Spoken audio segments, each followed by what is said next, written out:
Hi everybody, today we're going to be talking about Chapter 4, Families and Social Class. To sort of preface that, though, we need to just recap a bit about what we discussed last week concerning race and ethnicity and immigration.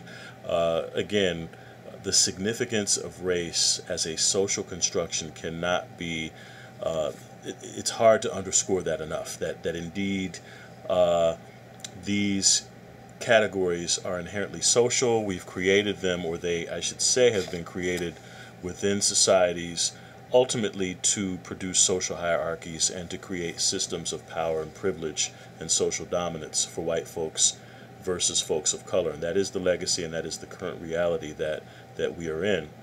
And we also, of course, talked about the processes, the ways within which racial categories and groupings are maintained. And so it's not simply a matter of government accounting and labels, but it's, again, a lot of the social processes that ultimately went into creating these hierarchies for whites and vis-a-vis folks of color being left out of those. And so, to an extent, processes that are consistent with that for race are going to be similar to what we're looking at in terms of social class and what we're about to look at with this particular topic. So to begin, we've got to go through some basic terminology and some core concepts about what social class is really all about. A lot of times when this topic comes up in a sociology course, be it the intro course or our own marriage and family course, a lot of times it's easy for people to think social class. Well, do you mean like knights and royalty and princesses and princes and lords and earls and dukes? And granted, that's one way of sort of categorizing folks by a class or a system of ranking folks. Yes, and so those are in terms of sort of the royalty and the royal markers I've mentioned. You see that in a more monarchical oriented society, or one that has a monarchy that was firmly established hundreds or even more than 1,000 years ago. And so Great Britain's a good example of that, where that monarchical tradition is still pursued and still captured by the royal family, and much of the cultural traditions of Great Britain are represented by that. At the same time, they are not truly leading as royalty the country, not at this point in the history of Great Britain and England. So it's really a traditional cultural recognition, not truly a political or economic one. So, not to get too far into the weeds on that, but sometimes, again, when people think of social classes, they think, well, that applies to places like England, that applies to Great Britain, that applies to their heritage of duchesses and so forth and dukes, and that, oh, well, we don't have that here in the United States, or we are a classless society, and that's really not the case. That social classes go beyond titles or anything that's truly monarchical, that there are a lot of different ways within which layers of people within society are established and are ultimately sifted and sorted into different social class groupings and categories. So just to kind of get the rubber meeting the road and make it more concrete, here goes. When we're talking about a social class, we're talking about a large group of people in society, any society, that have similar amounts of wealth, power, and prestige. So within sociology, we typically recognize 4 social classes. The upper class, or the wealthy, we sometimes call them socially or colloquially, we call them the rich. The middle class, the working class, and the lower class, whom we often refer to as the poor. So again, if we look within a class, if we look within middle class folks, if we look within that large cluster of people in our society, we find that middle class people from one to another have similar amounts of power. They have similar amounts of respect given to them based upon what they've done in their careers and their lives. They have similar amounts of wealth. And so you could drill down and do the same thing, person to person within the poor, person to person within the working class, and within the upper class. So we've got those sort of established. the unique classes, we're going to be getting into more detail about what makes them truly distinct and what makes our society indeed one that has social classes, even though we don't have a monarchy or a true monarchical aristocracy. So when we're talking about social class, we also ultimately have to talk about income. Income refers to, and this is fairly easy, of course, we understand how much money we have, but a formal definition is a way of sort of firming this up. You can think of income as our wages and earnings from work or the investments that we have. Now, the best way to sort of look at the income picture for the entire United States is to look at the Census Bureau figures. And every September, so this month, they come out with the income and poverty estimates and health insurance estimates for the entire country. So what they do is they take data from the year before, so in this case the year was 2019. They waited, of course, until that year ended, took time to collect all that data, make sure it's firmed up and that it's accurate, and then in September they report you the figures. So for 2020, using the 2019 data, that's the most recent data that we have, our average household income in this country is $69,000 per year, approximately $69,000 per year. It's a little bit more, it's probably like $69,200 or something like that, but you get the idea. So what this figure is the median figure. It's the median figure. So it's the average that's right in the middle of the income distribution. So half of the incomes in our country are more, and then half of the incomes in our country are less than that $69,000 figure. So a lot of you are going to go on and take stats if you haven't already, and you'll learn that the median is the most unbiased way of sort of collecting or describing an average. If you use a mean, the mean is often an average that's inflated by higher numbers. And so if we use the mean, if you will, household income would be much higher for the country, but not as accurate, if you will, because it wouldn't be in the middle of the income distribution. Now for Michigan, for us Michiganders and Michiganians, our household incomes are slightly, significantly lower than the national average. So here in Michigan, $60,000 per year is what the average Michigan household earns. And again, that's the median figure for the households here in the state of Michigan. So half of Michigan households earn more and half earn less. And so we are a little less educated in terms of higher education than a lot of the higher income on average states. So places like Connecticut, Massachusetts, New York, New Jersey, they have higher average household incomes, and a lot of that is tied in those places particularly to how much education people have, as I may have said. So in those areas, people have gone to complete four-year degrees at a higher rate than what we see here in Michigan, and that does become the bigger explanatory variable.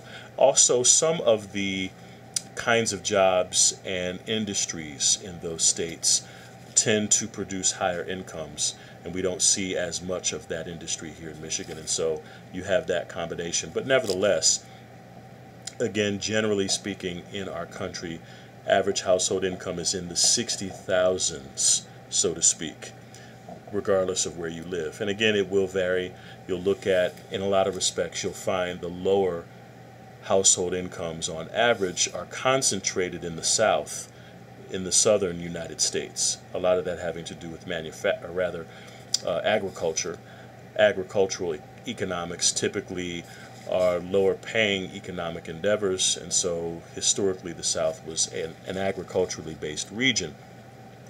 Also, too, the lack of unions in the South. At least you have a lot lower union participation in that part of the country, and so that's one of the reasons why household incomes are lower. Also, though, in a lot of respects in the South, you'll find that the standard of living in terms of the actual cost of things in a lot of southern states is lower than in the Midwest or the Northeast. Keep in mind that households can be any kind of living arrangement for the most part. Again, looking at the Census Bureau discussion of household data, so these aren't always, they don't have to be related individuals. So it could be one person living in their apartment or living in their home. It could be roommates living together. It can be a family. It runs the gamut. So households pretty much captures the entire range and spectrum of how people live in the country. Now that's a little different. Household income is a little different from family income. And family income is on average higher than household income because in a family you typically have more workers. And so you'll have maybe 3 or 4 people within the family who work, and that in that process the government counts how much income is coming in. Now, so income, that gives you a good snapshot of what that's about. Wealth is different. We've got to talk about wealth anytime we talk about social class and inequality. And we talk about that in the context of family. Wealth refers really to what you own minus what you owe, or your assets minus your debts. It's sort of, what's left over after everything is sort of paid out. And we'll see that there are dramatic differences in not only income in terms of the social classes that we have in our country, but there are also very dramatic differences in the amount of wealth between each social class and the individuals within each class breakdown. Power also is related to this as well. So with power, we're talking about the ability to get what you want, despite the opposition or the pushback from other people. And so, again, going from one social class to another, you're going to be looking at and observing different levels of power, different, in a sense, levels of influence within society and within one's own personal sphere of influence. Prestige is fairly easy to understand too. It's really the amount of respect that a person gets. Often it's tied to, in this country, what they do for a living. And so we tend to have a lot of respect for positions that are of high status.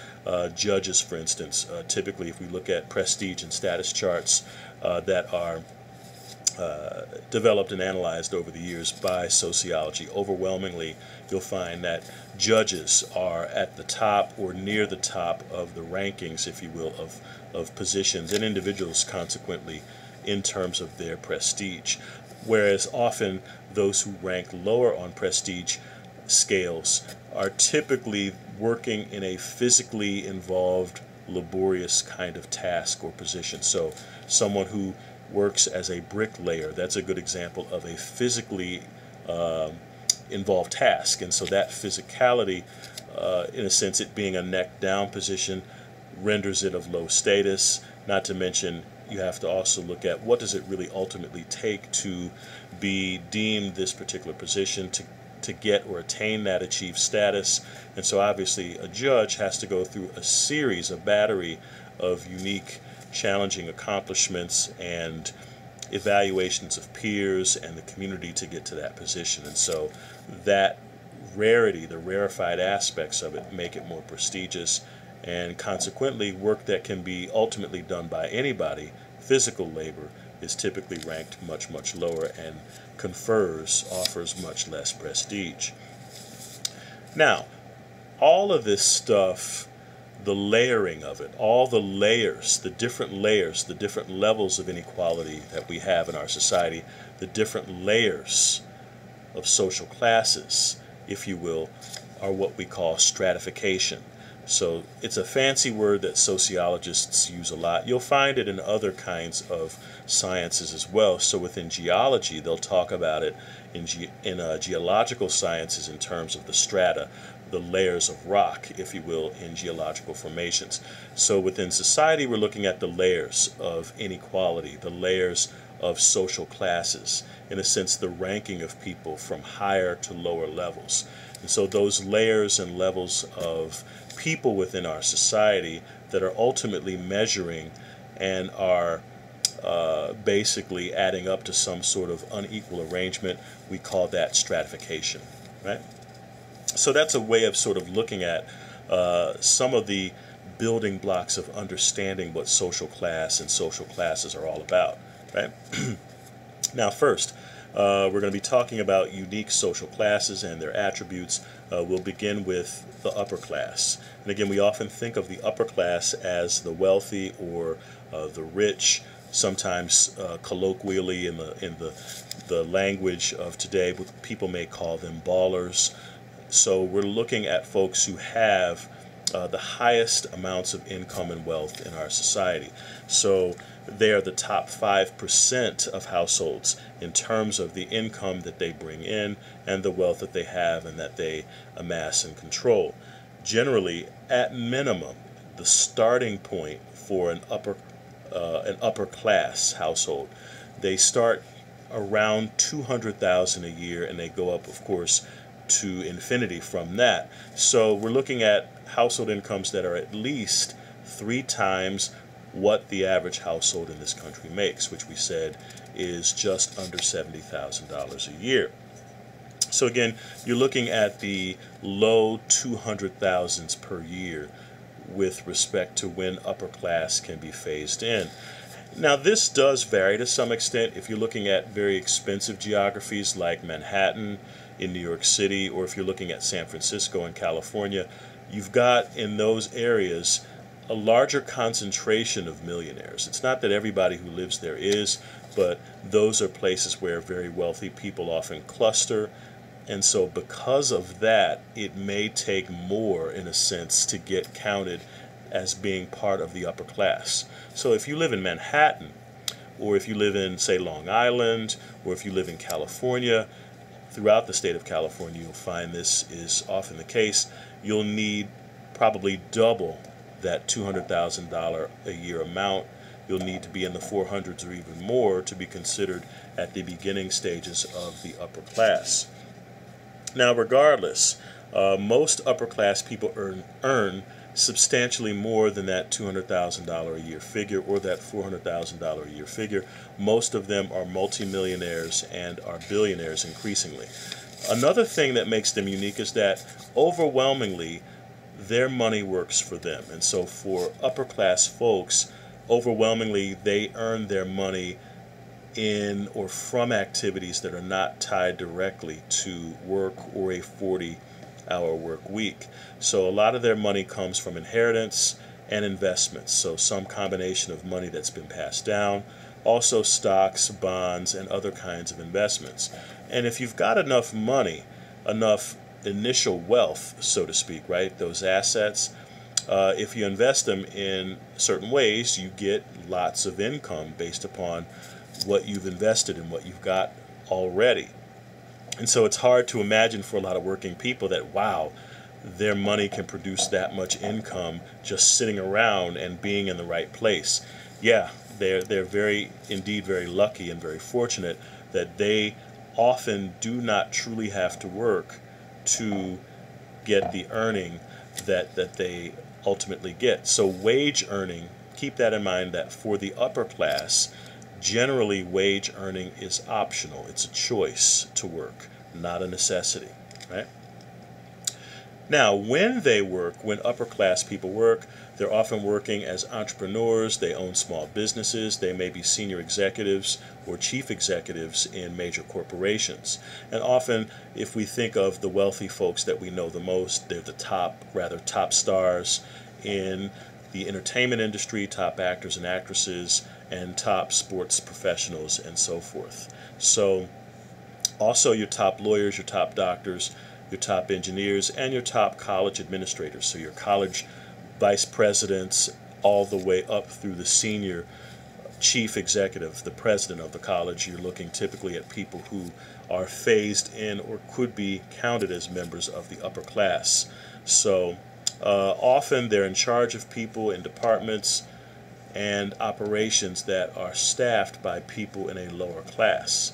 So it doesn't mean that they have necessarily leaps and bounds above everybody that they're in charge of or that they are the boss of, but there's going to be a significant difference. And so if you're a college administrator, if you're a college president, you're going to significantly out-earn those that you're in charge of. And so it sort of becomes that kind of relationship where, all right, you are the president of the college, but in a lot of respects you are presiding over many employees that are in the middle class or that are even in the working class, depending on how large the college is and how complex its division of labor actually is. Now, Within rather the upper class, you've got different layers there. So again, think about what we said about stratification.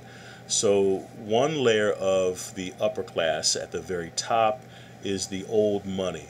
Often we refer to them as the upper uppers. They typically are the top 1% of the upper class. This is again what we call the old money. This is the dynastic wealth, the generational wealth. And so the old money, we're really talking about fortunes and wealth that have been around for generations, sometimes even over a century.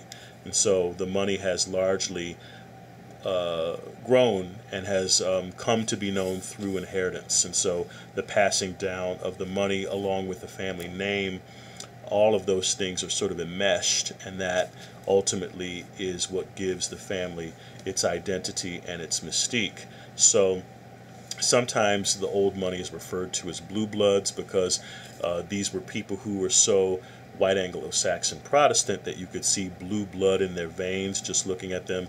So yes, we're looking at a very, very unique sort of slice of life that is incredibly rare, and the vast majority of people don't even truly directly experience some kind of contact with it.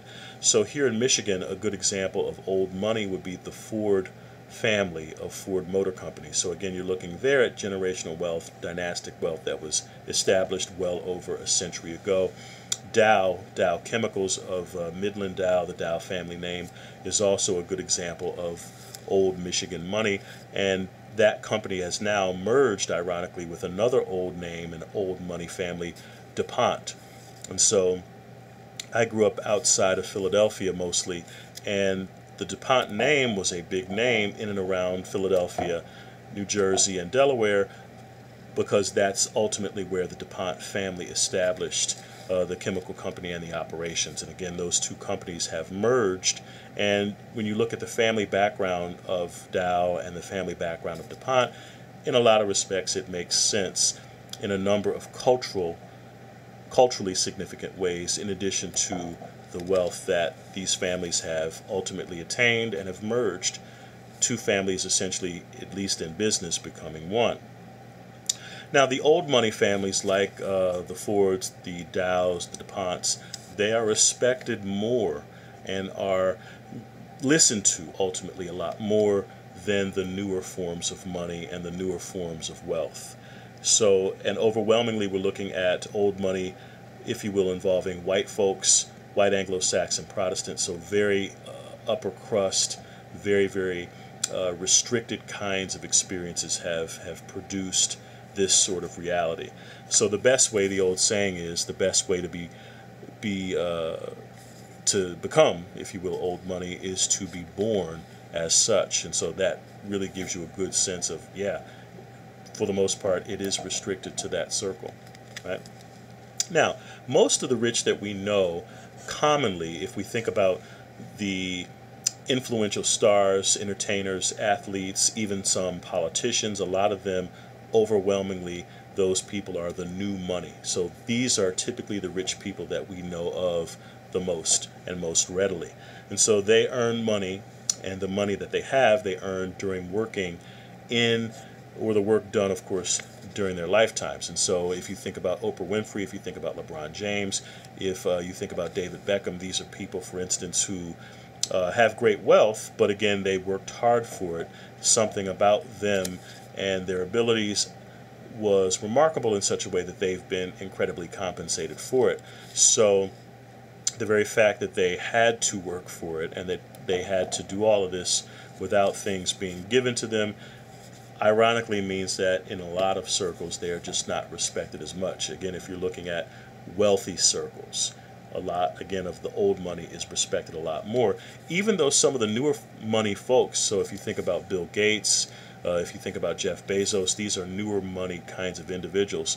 Again, they may have leaps and bounds of money and wealth beyond what the old money has, but again, the very fact that they had to put their name out there themselves, that they had to work for and establish a company, a corporation, a brand, those kinds of things that they had to do, ultimately means that Yeah, they had to work. They had to roll up their sleeves. They had to uh, be bold and brash in ways that the old money does not have to.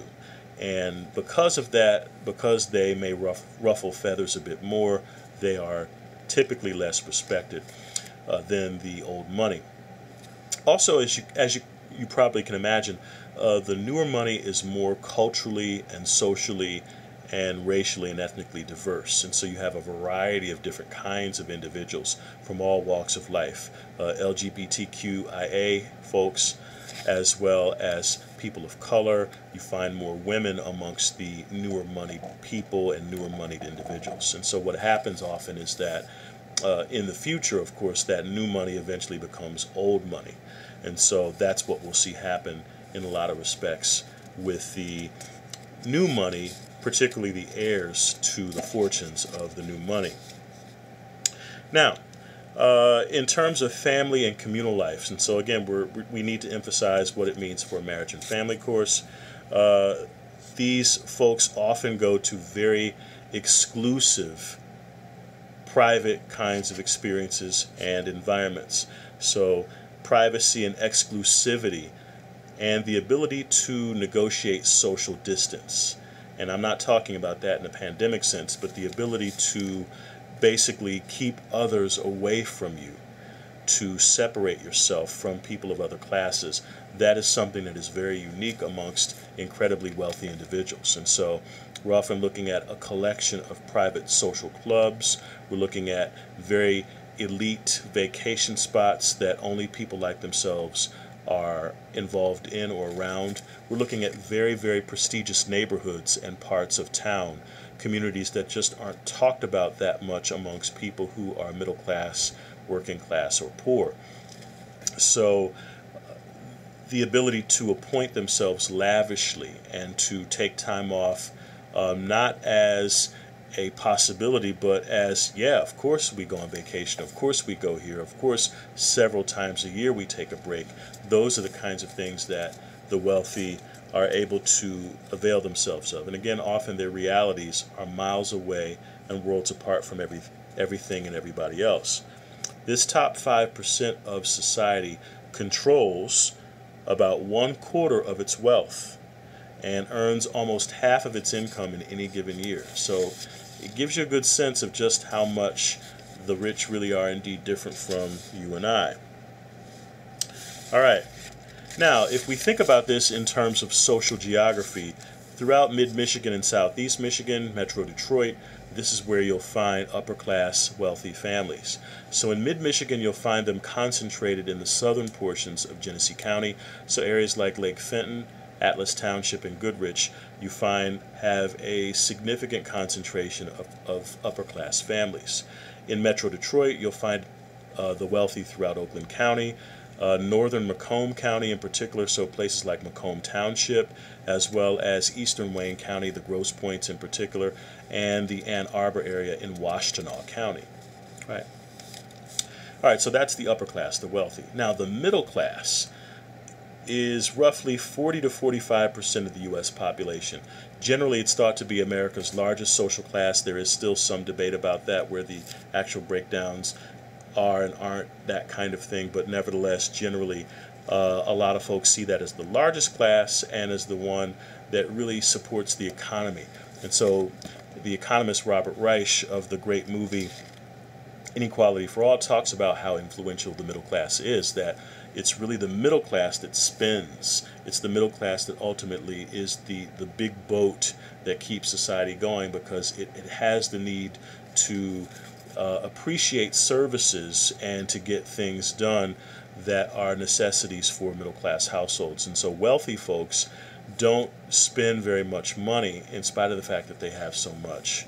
So we'll talk about that a little bit later, but the middle class earns a great range of incomes, as you can imagine, at being 45% of the population. And so on the beginning level, entry level of the middle class, incomes range about $45,000 a year to just under $200,000 a year. And again, we're looking typically at a family size of 4 people. So that four-person household or family we're typically looking at two adult parents, and then we're looking at their dependent children. That's been sort of the standard way of thinking about family size, or household size at least, in our society. Now, what makes people middle class when they are, number one, higher education, so going to college, graduating from college, stable jobs, and increasingly marriage. And I may have mentioned this to you before, I think in Chapter 2, that overwhelmingly today we see that those who are married are much more likely to have gone to college. We don't really see that marriage connection, that marriage reality much for classes that are ultimately poorer than the middle class. And so if we're looking at marriage, typically it's a way to sort of usher in middle class life and to preserve middle class status. The same could also be said for the wealthy as well. And so the economy, in a lot of respects, discriminates